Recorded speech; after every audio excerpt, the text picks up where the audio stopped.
নমস্কার বন্ধুরা, আজ আমি তোমাদের সাথে পিৎজা বানিয়ে দেখাবো, তাও আর ডিম পাউরুটি দিয়ে।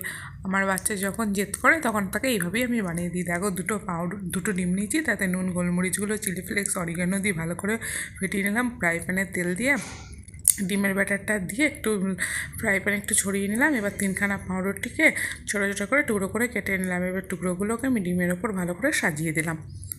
এবার আস্তে করে ডিমটাকে ধরে উল্টে দিতে হবে।